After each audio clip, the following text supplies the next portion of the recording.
Men det finnes dager jeg vil være kjært barn, ha mange navn,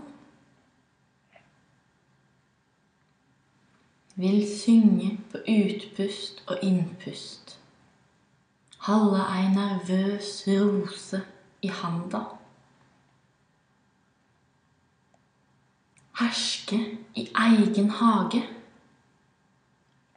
Jeg vil slutte å se nettene som de mørke ledda mellom dagene. Vil bo i lyshuset døgnet rundt, og til bestemte tider ta sola ned og lyse på ro.